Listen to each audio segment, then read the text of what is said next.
Assalamu alaikum wa rahmatullahi ta'ala wa barakatuh.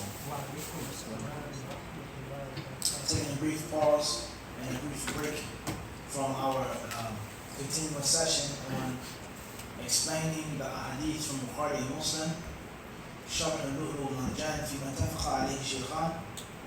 Tonight we're going to go with a seasonal topic and review and brush up, and for some of us actually learn the basic and fundamental rulings of Hajj and Umrah. Al-Hajju wal-Umratu wal-Ziyarah. Three things actually. Hajj, Umrah, and that which is called a Ziyarah. As we know, FYI, as they say, Ziyarah laysat wajiba. Laysat wajiba. You don't have to go to Medina when you make Hajj and Umrah. It isn't mandatory. There's no sin upon you. You can go perform your Umrah in Mecca and go home. You can go perform your Hajj in Mecca and leave. It is not mandatory for you to go to Medina to make a ziyarah, to visit. However, it is recommended. It is a preferable thing, a good thing, a virtuous thing, a meritorious thing to do. Something that's proven in the Sunnah of the Messenger of Allah, something that was agreed upon by all of the ulama, to visit Medina, to perform prayer in the Prophet's Masjid, and the other acts of ibadah that have been legislated.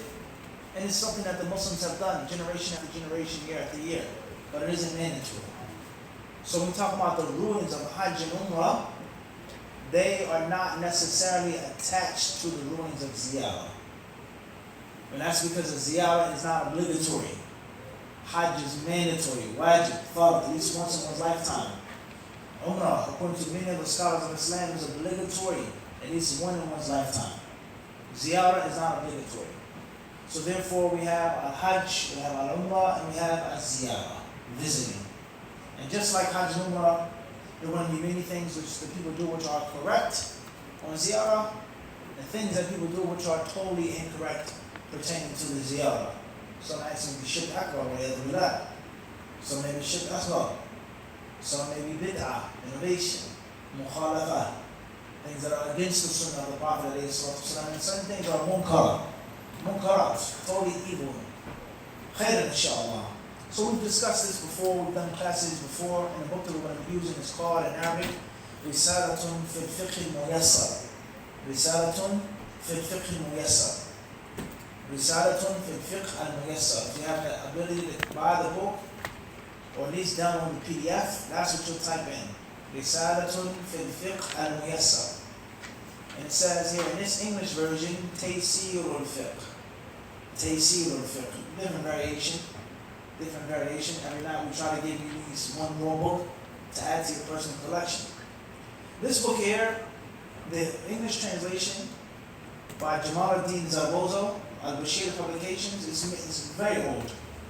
And as we've taught many classes from this book over the years, pertaining to Zakat and Salah and Janazah, this is one of the best books for a beginner to read and to study pertaining to fiqh, in Arabic and in English. This is one of, not the, min ahsan al-kutub, min afdal al-kutub, lil mubtadi. From the best books to read for someone reading in Arabic and English. Risalatun fi fiqh al-muyassar. Khayran, inshallah.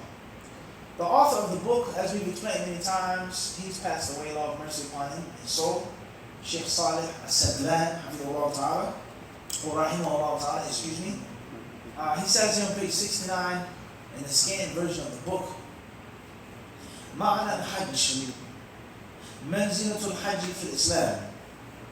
الحج هو الركن الخامس من أركان الإسلام الخمسة، وفرض أو فرض في السنة 9 من الهجرة. قال تعالى: ولله على الناس حج البيت من استطاع إليه سبيلا. وقال الرسول صلى الله عليه وسلم: بني الإسلام على 5: شهادة أن لا إله إلا الله وأن محمدا رسول الله، وإقام الصلاة، وإيتاء الزكاة، وحج البيت، وصوم رمضان. First and foremost, he speaks on, he says, معنى الحج. معنى الحج.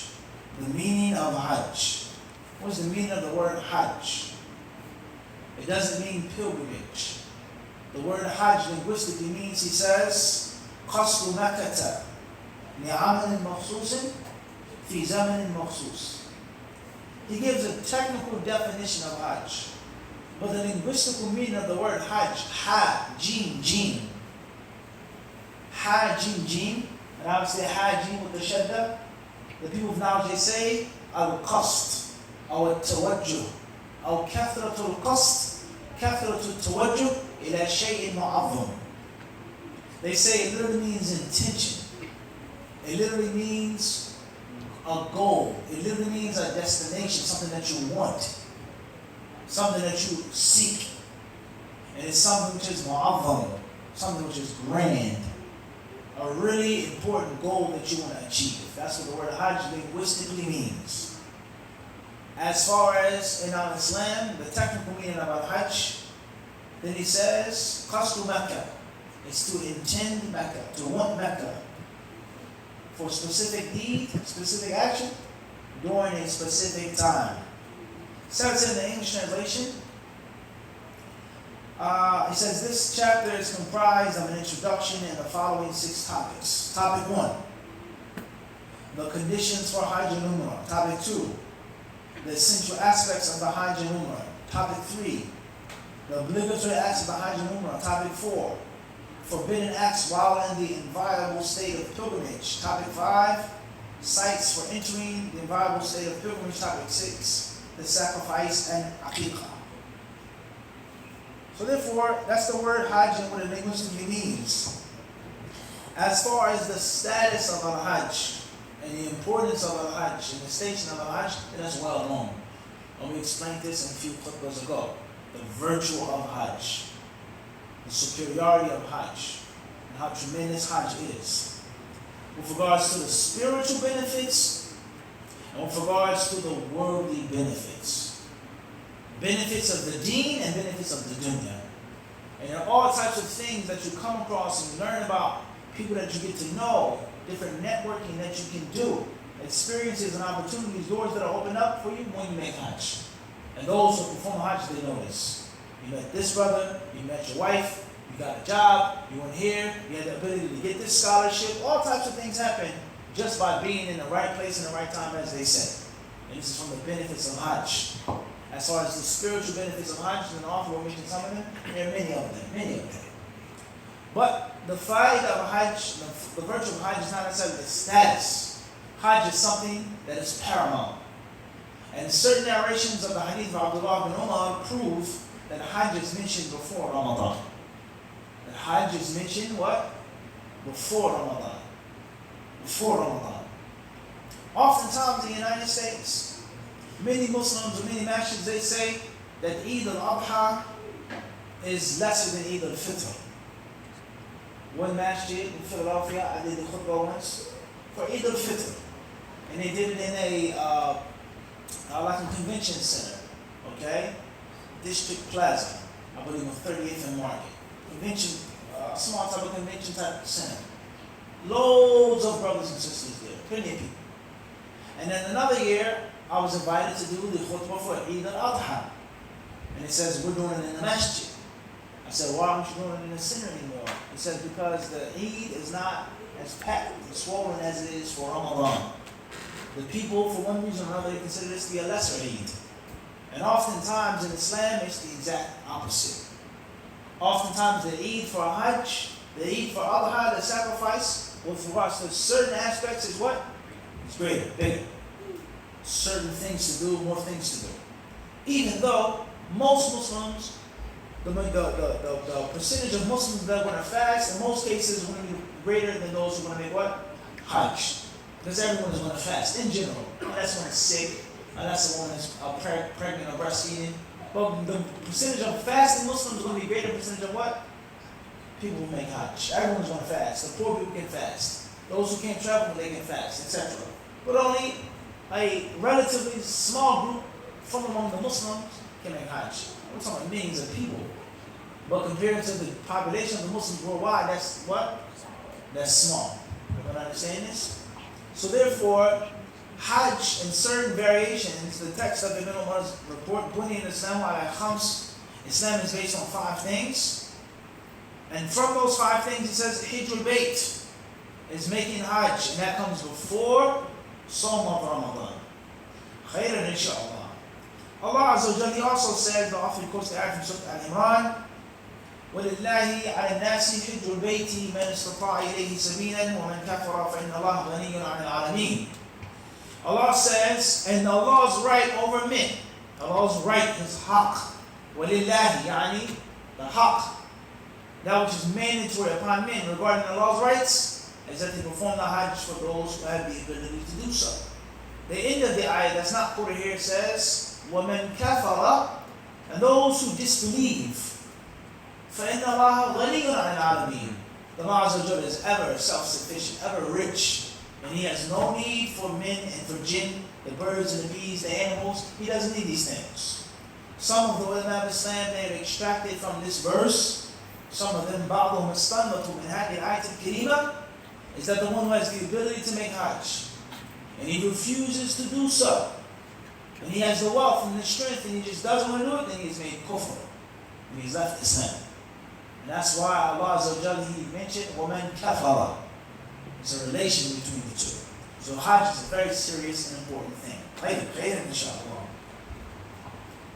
What's the ruling on making Hajj? Hajj is mandatory. The author says, Al-Hajj faridatullahi ala ibadihi maratan fil umr. It's mandatory once during one's lifetime. Now, Khalid, there are many issues that pertain to making Hajj once in one's lifetime. Many issues. The first issue is for us to believe وَمَا جَعَلَ عَلَيْكُمْ فِي الدِّينِ مِنْ حَرَجٍ. Allah says He has not made any haraj upon you in your religion. He has not made any hardship upon you in your religion. مِلَّةَ أَبِيكُمْ Ibrahim. It is the way of your forefather, Abraham. So many people, when they go make Hajj, they have to fatwa shot or fatwa fish. Is it permissible to stone before Zawal, before Dhuhr time? Is it permissible for me to travel without a mahram? Is it permissible for me not to do this and not to wear that and to go here? Is it permissible? It's too crowded. It's too many people. It's too hot. I don't get ready to go ahead and do that. Can I only stay for 2 days? So on and so forth. They ask these questions and they take a bag and they get different fatwas.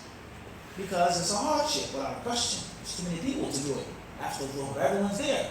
It's burning hot, it's scorching hot. I can't walk that far. The wheelchair won't go. My husband can't make Hajj. We made Hajj before. My uncle can't go. I have to go without a mahram. And many people, they fall into things that are haram, or they fall into things which are disliked. They fall into innovations. They fall into going against the Sharia because they don't understand this concept. Is that Hajj is only mandatory what? Once in your lifetime. If you want to do it more, then that's a beautiful thing. But you only make a Hajj continuously year after year over and over again if you are a trooper. Someone who does not complain. Someone who has the necessary money. And someone who has the necessary fiqh. As far as you make a Hajj, and this time I'm not going to do that because it's not obligatory, and I want to break this rule, and I want to go with the Hanafi madhab here, I'm going to take Ibn Bas's view there, I want to shop around and do what I want to do. Because the Hajj is becoming a what now? It's a hardship. So a person, he falls into a contradiction and clashes with that ayat. And there are other ayats as well. That Allah has made no hardship upon you in the deen. So this is hada min furu'at hadhihi al-mas'ala. This is from the branches of this issue that Hajj is only mandatory what? Once. Another issue that pertains to this concept is a woman making continual Hajj. What is the ruling for a woman to perform Hajj more than once? Is it permissible for a woman to make Hajj more than once? Is it recommended? Is it disliked?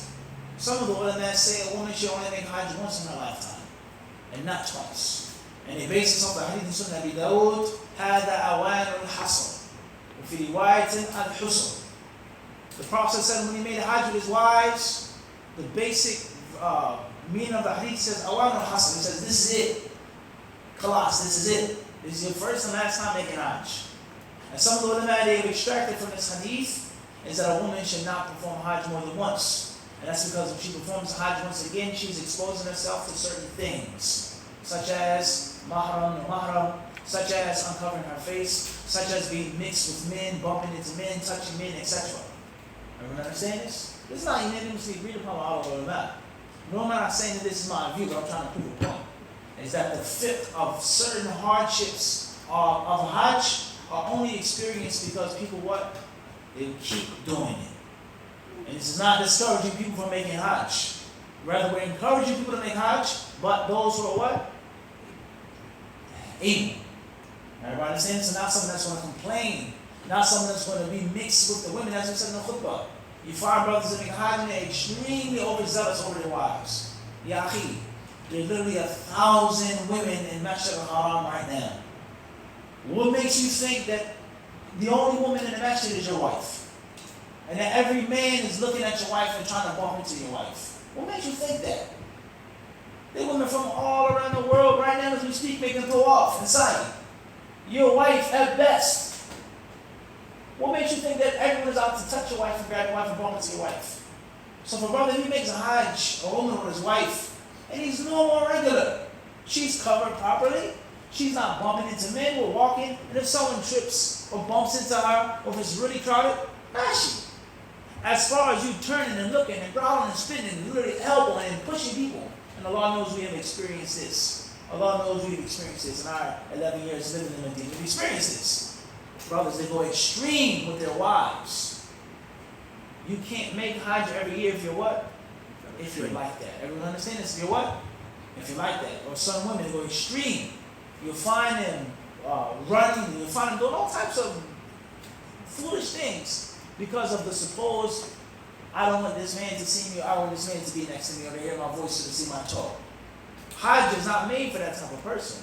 You have to be of a certain what? Caliber to make that Hajj. Hajj is rough. Everyone understand this? So there's no hardship in the deen. There's no difficulty in the deen for those who actually what? Follow the deen. You go against the wisdom of the deen, then perhaps you may encounter what? Hardship. Some hardship. Everyone understand these issues? No. These are critically important here. What? Critically important. Everyone understand this? And the strange thing is that you find certain brothers, he says, my wife, she can't leave the house, she has to stay in the house. وَقَرْنَ فِي بُيُوتِكُنَّ وَلَا تَبَرَّجْنَ تَبَرُّجُ الْجَاهِلِيَّةِ الْأُولَى. Stay in your home. What did the brother say? Well, no one to know my wife's name or hear her voice. مُطْلَقًا, ever. He says, is this extreme? He asks this question. No one. But he takes his wife on Hajj, you know what? Every year. Now something is what? Something's wrong. This isn't obligatory. This is haram. Can't go out the house, can't say this, but want to keep mixing with what? A million brothers making tawaf. Men that are half covered. I understand what I'm trying to get to? Is that when you go with the nusus, with the text, things are easy and simple. You go against the nusus and the text, things become complicated. So once more, to perform Hajj more than once is a virtuous thing, a good thing to do, but for what? Certain people. Financially, physically, mentally, spiritually, and it's not made for what? Every single person. And I believe that this is more than reasonable. I believe this is what? More than reasonable. So these are some of the issues that pertain to the concept of Hajj only being mandatory what? Once. Then the author he says, Al-Umrah. معنى العمرة العمرة في اللغة الزيارة وفي الشرع أفعال مخصوصة مذكورة في مواضعها حكمها واجبة في العمر مرة. It then says the meaning of the word Umrah. He says the word Umrah linguistically means to visit. As ziyarah. That's what it linguistically means, to visit. As far as in the Sharia, it says that there are specific acts, specific deeds that will be mentioned in the proper place later on in the book. And many ulama say التعبد لله بزيارة البيت الحرام لأداء مناسك العمرة. It's to worship Allah by visiting the house of Allah to perform the rituals of that act. Now, what are some of the differences between Hajj and Umrah? Briefly, quickly. Some of the differences. Well, let's start with parallels. What are some of the things that are equal and parallel? Hajj and Umrah, quick. Tawaf, sa'i, surah ka'amti maqam Ibrahim. Shaving or trimming hair. The clothing of ihram, libas of ihram, what else? Actual ihram. Ihram and the clothing of ihram are two different things. انتبه لنفسك. الإحرام شيء واللباس الإحرام شيء. The clothing of ihram is not actual ihram. Ihram is one thing, and the clothing is what? Different. Understand this? What else is similar? They have to be done in one location, of course. You can't make tawaf in Iran or Iraq. Huh? You can't go, huh? You can't do these things, huh? What else? What else, huh? What else is similar between the two? Like, what's inconsistent between Hajj and Umrah? Quickly. Arafah, times. Muzdalifah, times. Hajj is only what? Al-Hajj ashhurun ma'lumat. Umrah is what? Anytime. One can make what? Umrah. Anytime. One can make what? Umrah anytime. Everyone understand this? Umrah is only going to last at best, at worst. No. Nah, not an hour, akhi. What are you making? The only time I can make my Umrah being an hour, if it's very. Perform Umrah in an hour in Ramadan? Oh, would take more than that. Take more than that. That's what we're saying. He said an hour, 60 minutes. If it's empty. Less than an hour. Right. Okay. Hypothetically speaking, the masjid is empty, and you rush through it.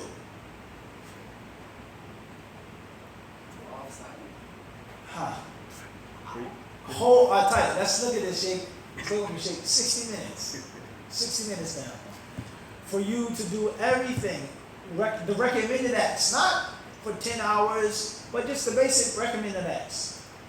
60 minutes maybe? 2 hours more or less. Hour and a half, 2 hours. Yeah, Right. I win at the end of the day. When is Masjid al-Haram empty nowadays? In wintertime. Or wintertime? Hopefully in December. December. Relatively empty? Or bone dry? Not dry. But relatively. There are seasons in which is what? High and Right. Clean, inshallah. Umrah can be made within an hour. According to Abu Sa'id al-Bukhari. Hour and a half, 2 hours, 3 hours, etc. Depending on the time and the crowd. It doesn't take 10 hours, but Hajj takes several days. Everyone understand this? Khayran, inshallah. The author's view. The Sheikh, his view is that Umrah is obligatory. Once in a lifetime, just like Hajj. Just like what? Just like Hajj. Another ulama they may say is what? Recommended, mustahaba. Right? Moving forward, we're not here to discuss this issue. No mention of the delay we're here, just to understand the manual. Moving forward, he says, حكمة مشروعية الحج والعمرة. من الحكمة في الحج والعمرة تطهير النفس من آثار الذنوب لتصبح أهلا لكرامة الله تعالى في الدار الآخرة. لقوله صلى الله عليه وسلم من حج هذا البيت فلم يرفث ولم يفسق رجع كيوم ولدته أمه. What is the wisdom behind Hajj and Umrah being legislated?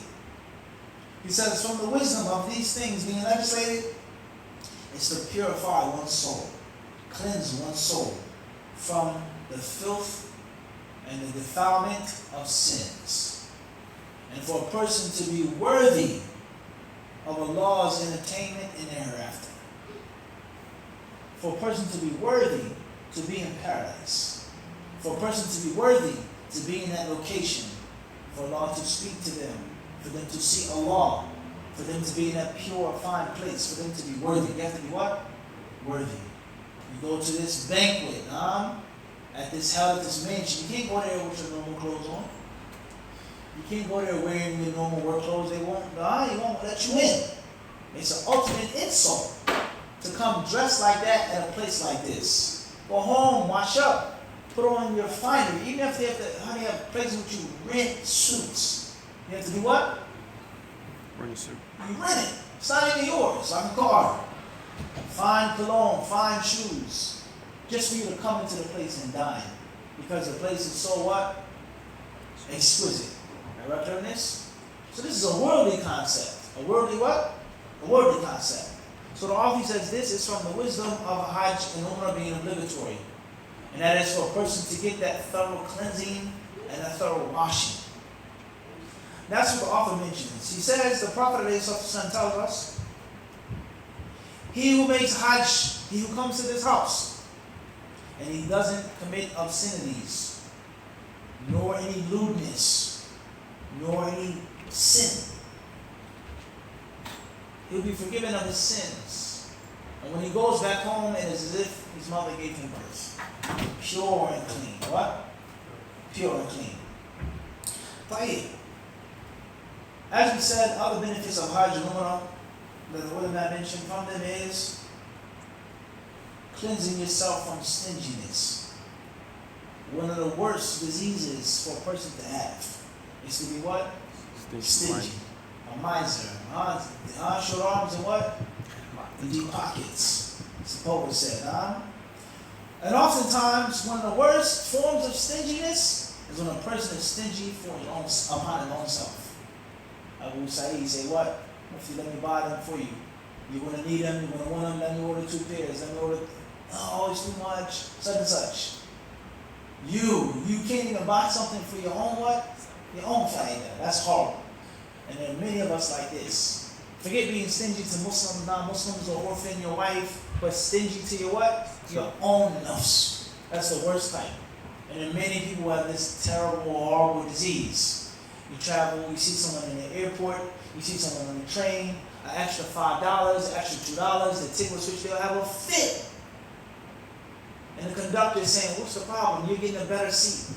You're getting a better meal. You're getting a better deal. I don't understand this. So this is something I have to seek Allah's refuge from. Of this type of bukhl. Let alone being stingy to our family members. A man being stingy to his wife. A man being stingy to his own children. A woman being stingy to her husband. And it doesn't have to be with money. To be stingy with your time. To be stingy with your ilm. To be stingy with your physical strength. To be stingy with your prestige. You put in a good word for it, brother. Help someone out. Okay, so you have to ask Allah for protection from stinginess. And stinginess and miserliness, these illnesses, oftentimes they're stamped out through Hajj. Because Hajj you have to spend a great deal of money, especially nowadays. Hajj you have to physically suffer. Hajj, your legs are burning, you've been walking and walking and walking and walking. That's getting rid of all of that what? That stinginess. Everyone understand this? How many people you help out on Hajj? You give them water, you give them food. You do things. How much ilm do you have to teach? Even though you're not the sheikh of the tent. I'm a normal person, but you know something more than the next man. You have to teach them. Let alone if you are the sheikh of the tent. And what you want to sleep, you want to rest, you want to read your book, but the people have questions. They need guidance. Give them a talk, give them a fa'idah, give them a hadith. You have to be generous. So Hajj promotes what? It promotes generosity, and it stamps out what? Stinginess. Another major fa'idah of Hajj that the ulama mentioned is the eradication or the erasing of racism and of tribalism, of nationalism, colorism. Getting rid of these things. We're all the same right now. Back in New York City, you're a millionaire. I sell fruit on the sidewalk, fruit cart, or a hot dog cart, or a halal cart, and you're a top-notch brain surgeon in New York City. But right now, in the minute, we're both stuck. Right now, we're both waiting for the bus to come at 2 a.m. My feet are hurting, just like what? Yours. Yours are hurting. And your nobility, supposedly, quote unquote, the wealth that you have is of no use and of no value right now. We are what? Same as they say. I don't understand this. My skin is dark and rich. My hair is woolly. My lips and my nose are thick, broad. And your skin is fair, which you can see your veins. Your hair is fine. Your features are thin. But right now we're what? Equal. I would understand this. My skin is yellow, your skin is red. Well, right now we're equal. Or even sexism. Sexism, which is an illness. And as one of my students said, a sister, a female student, she said that men should never complain about feminism. They should never get upset about feminism, ever. Muslim or non-Muslim, he says, because feminism is nothing more than a product of what? Chauvinism. Men created feminism. And this is a historical fact. Women were mistreated for such a long time. They were looked at as just material possessions, put them on the shelf, take them off the shelf. They're of no value, they're of no use. And that doesn't even make any sense. This woman here is the bearer of your children. You're asleep in the bed. What can she do to you? What can a woman do to you when you're asleep? Get knocked out snoring. She's of no value, she has no intelligence, you don't care about her, she can kill you in your sleep. No one knows. She can poison your food. She has the access to all of your vital points. And let alone she is the one that's going to give birth to your king, to your khalifa, to your heir, to your throne, a woman. So it makes no sense to treat a woman less than a human being. It makes no sense. Even if you dislike her, it's not wise, it's not strategic to treat the woman who's the first teacher of your son. We don't like women, we don't want to have women children, but you can't have a son without a what? A woman. Without a woman. There is no warrior, prince, without a what? Without a woman. So it doesn't even make sense for you to what? Totally disregard a woman. So she said that feminism was created because of what? Because a woman did. And this is hot. One extreme leads to another extreme. So people, they look down upon women and they mistreat them for such a long time that certain women, they went extreme. They says, I'm no different than a man. If he can do it, then I can do it. If he can say it, then I can say it. I'm just as strong, I'm just as intelligent, I'm just as brave as a man. And we have feminism. And the list goes on. Everyone understand this? A reactionary act of extremism. So therefore, Hajj removes sexism and feminism. You understand that men and women right now are equal. We're all struggling. We're all making tawaf. We're all making sight. We're all sleeping without no tent. We can't cover our faces at Muzdalifah. Everyone understand this? So Hajj is a major school for equality and for justice.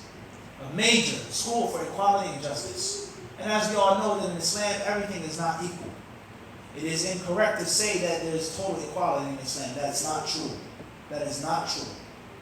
But there's always justice in Islam. There's always justice.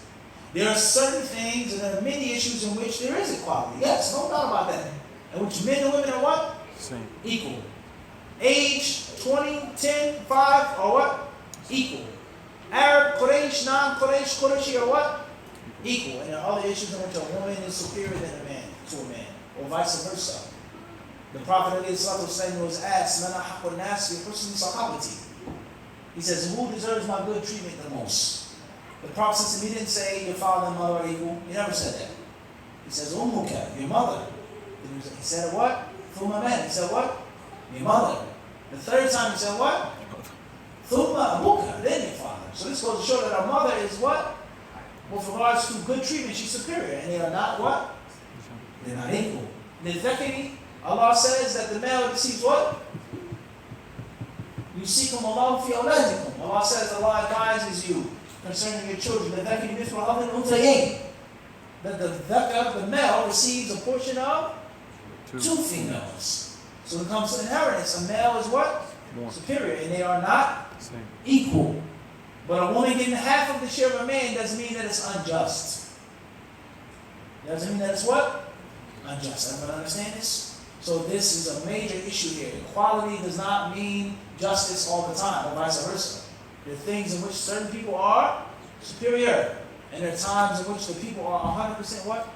Equal. There's no difference between me and you. We're both equal. So Hajj is a major school for this concept of everyone struggling, everyone suffering, everyone here for one purpose. And we've seen many people lose their cool, lose their temper. We've seen many people get upset and growl and bark because they thought that they were better than the peasantry from among Muslims. Wallahi. Brothers in Mina. Brother was about to blow his entire Hajj. He was hollering and screaming. He says, I'm a doctor in New York City. Look at the food that they give me. This rotten food, this frozen food, they warm up every day. I paid for a platinum Hajj package. They have me sitting here like everybody else on Hajj. Because in America, he is of a certain status or caste. But this is a Hajj, baby. As he said, what is it? What? This is a militant. There is no platinum status here, big guy. Everybody is the same. Laying on these cots, eating this horrible food, the utterly vile bathrooms, waiting in line for 40, 50 minutes, an hour just to use this, people splashing water on you. Everybody has to feel it right now. And this is from the hikmah of this. Let alone the clothes that you wear. There is no silk. Even though men are not allowed to wear pure silk. Wearing blended silk is a different ruling, but men are not allowed to wear pure silk in Islam. But expensive threads that you have, brand name clothes that you have. Everyone has on what? Same White thing. clothes, white tops. Everyone is the same. So this is from the wisdom of it. And to get a person to realize that one day he's going to be wrapped up and shrouded in those white sheets. Your finery will be left and given to someone. It will become inheritance. And you're going to have nothing but your skin and those white sheets, and you're going to be placed in the ground. And the only thing that will remain with you in that grave is your deeds. There's no service, no data, no iPhone, no iPad. There's no Facebook in the grave. There's no lineage. There's no tribe. There's no skin color. There's no race in the grave. There's only one thing in the grave, and that's what? Your amal. And khayran fa khayr, wa in sharran fa shar. So this is something that's a very important wisdom of Hajj. Also, unity. Unity. And trading of ideas.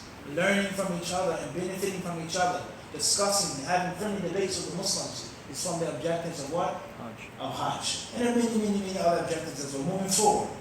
The author, he says, شروط وجوب الحج والعمرة. يشترط لوجوب الحج الشروط الآتية: الإسلام والعقل والبلوغ والاستطاعة لوجود الزاد والراحلة الصالحين لمثله كمال الحرية، وتزيد المرأة شرطا سادسا هو محرم، فإن حجت بدون محرم أثمت وحجها صحيح.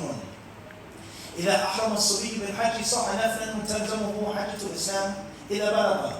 إذا مات من لزمه الحج ولم يحج أخرج أو أخرج من تركته مال يحج به عنه.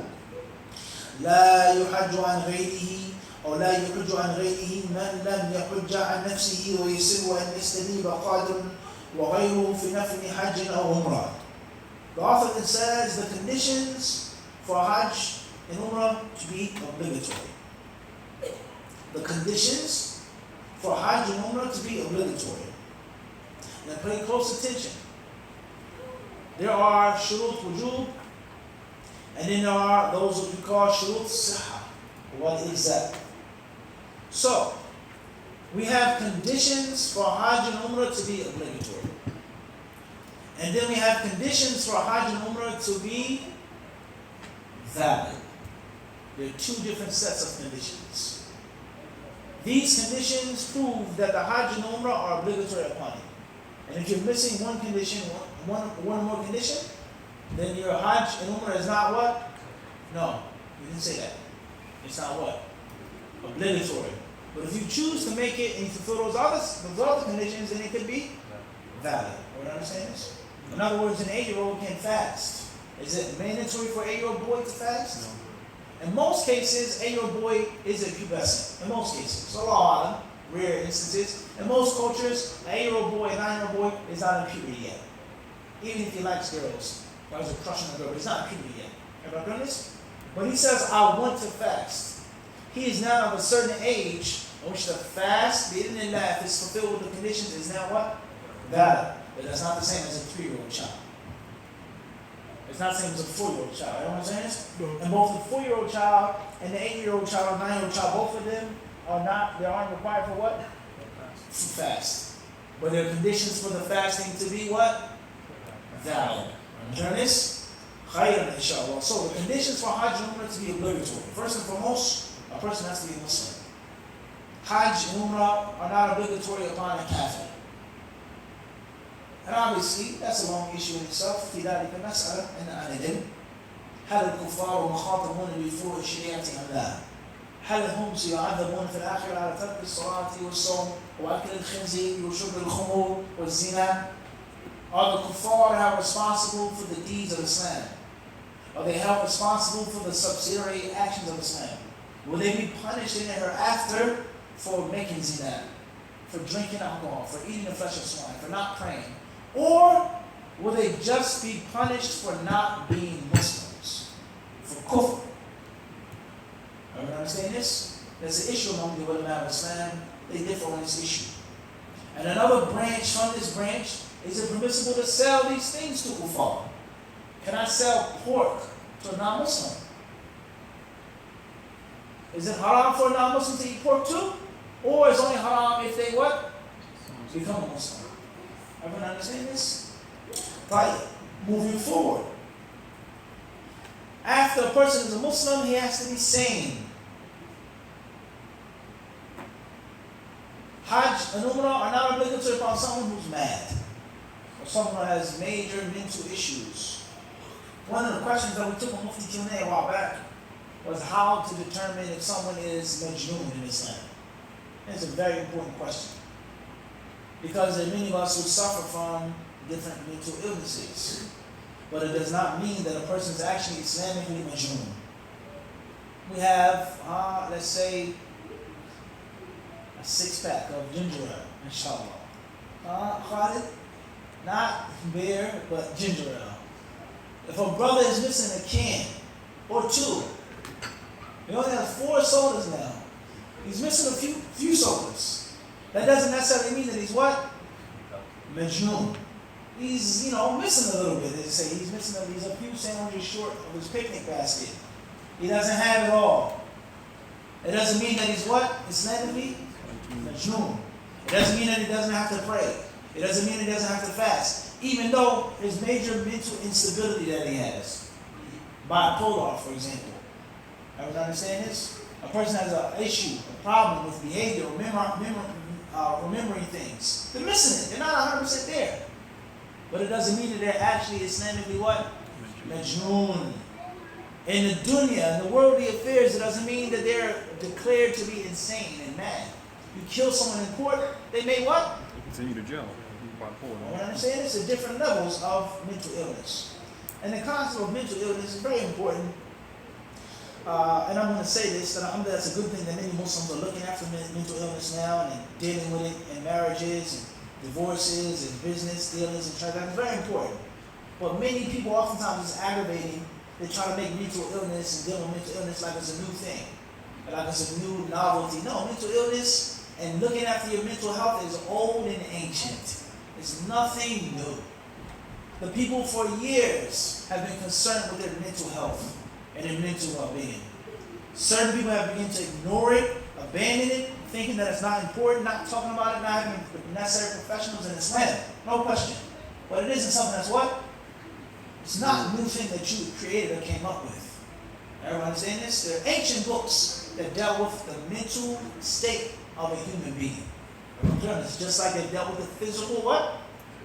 State of the human being. Everyone understand this? Alimahu min alimahu, wa jahilahu min jahilahu. Those who know, those who don't know what?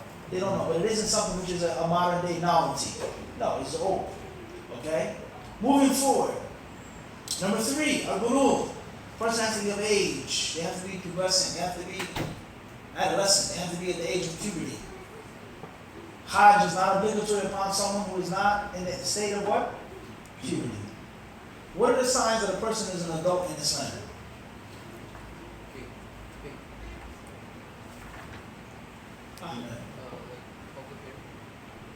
Person with pubic hair or facial hair?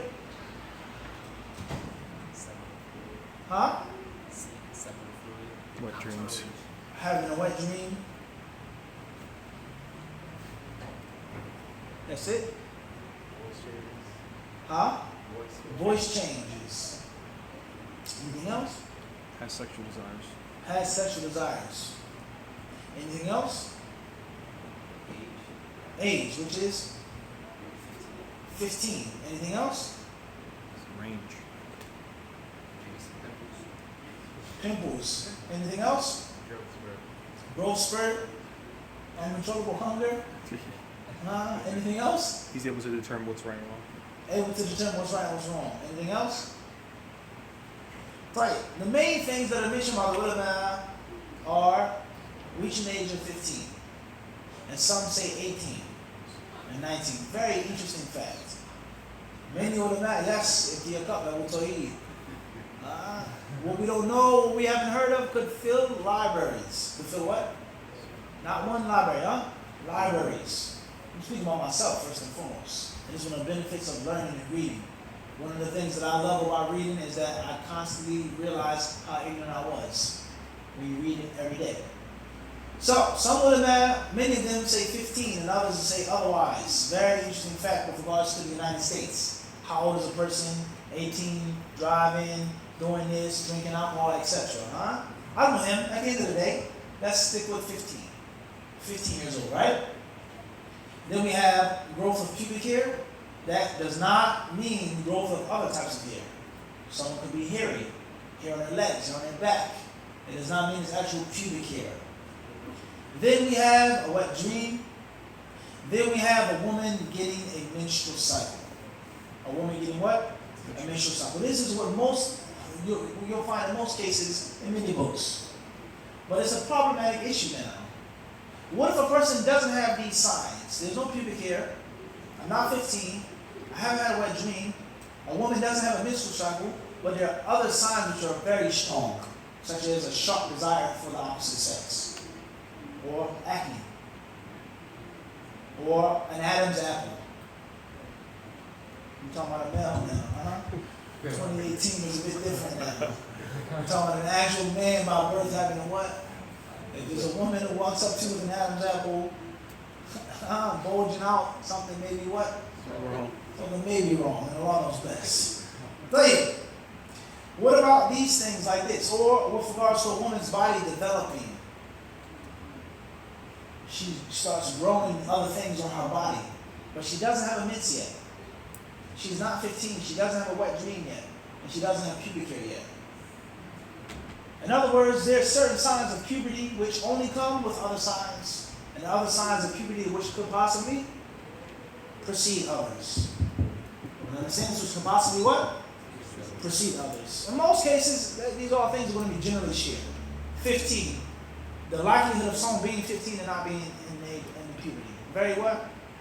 Extremely rare. A woman having a mens without being in puberty, almost impossible. I'm not a doctor, but we can say extremely rare. A person having a wet dream and not being in puberty, what? Rare. Can a young person have pubic hair without being in puberty? Is that possible? Anyone understand this? Or other signs that may come before those other signs, such as a hoarse voice, such as an Adam's apple, such as a woman growing breasts and things like this. These are all different ins and outs of when a person is valid in our Islam. So we have valid and then we have mumayyiz, tamyiz and bulugh, two different ages. Moving forward, after that he says al-istifa'a. Condition number 4 is al-istifa'a. Because one has to have the ability. And what's meant by the ability is what? Financial ability and health, physical ability, mental ability, and what? Means. Next is a good camel. A good what? A good camel.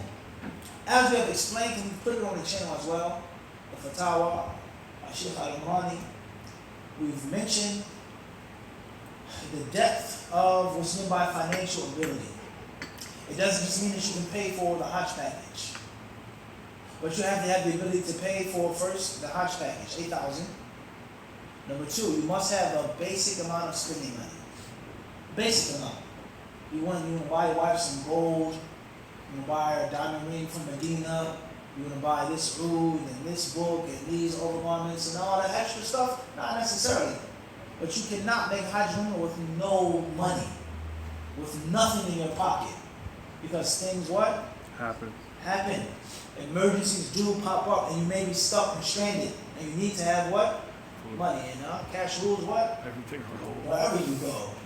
It's not just in Staten Island, New York. Cash rules everywhere, wherever you go. Huh? Overseas. No real? This is a reality of life.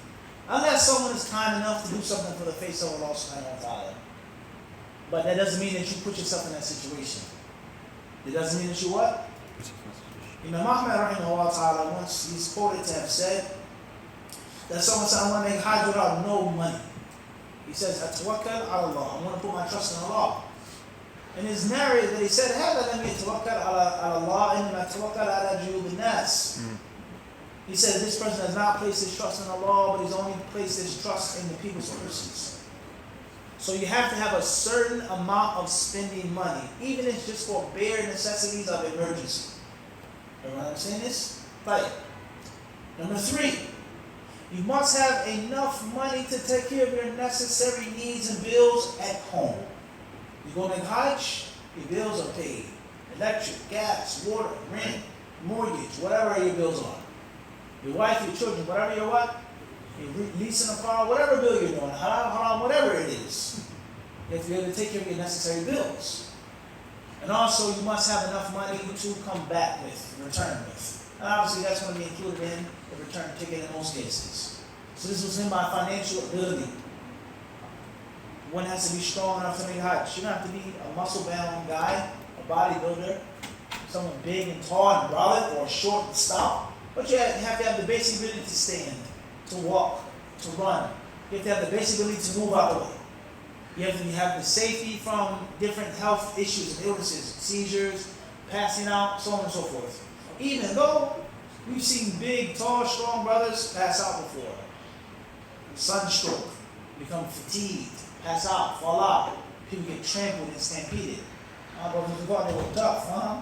Get ran over by some old grandmas and aunties. We've seen this before. The point is that you have to have a basic, good bill of what? Of health. The next issue, or the last issue I want to mention tonight is it obligatory to get shots before you make Hajj? Is it permissible to get your Hajj paper without getting shots? Do you have to get shots? Do you have to get vaccinations and these things? Is that included in istiqamah? Is that included in a clean bill of health? You can't make Hajj without getting those shots. I think you need the shots. It's obligatory, you have to. I think it's a good. Right? That's what we want. We want your opinion. I think it's recommended because some of the shots, like meningitis, with all those people around, Meningitis. some of those things your immune system's going to be, weakened anyway in that state. So things that can be communicable in big crowds, that's been At least recommended. At least recommended. Could be easily obligatory. Right? Anybody else? And actually, it's on the website. You go to like some of the headlines. What are you talking about? Islamically though. Do you think it's Islamically obligatory? Or is that included in al-istimara? What do you guys think? Do you have to get shots, Muhammad? When you make Hajj, do you have to get shots? Like needles? You don't know. What's the rule in Ahmed? Recommended. You may harm other people. So harming a Muslim is only disliked or haram? Hey, inshallah, I'll let you guys think about it. We'll stop here. Perhaps you have enough time for a couple of questions. Allah Azza wa Jalla knows best. Tomorrow night, being in that title, will be part 2. Sallallahu alaihi wa sallam wa barak. Ala abdihi wa rasulihi nabina wa imamina Muhammad.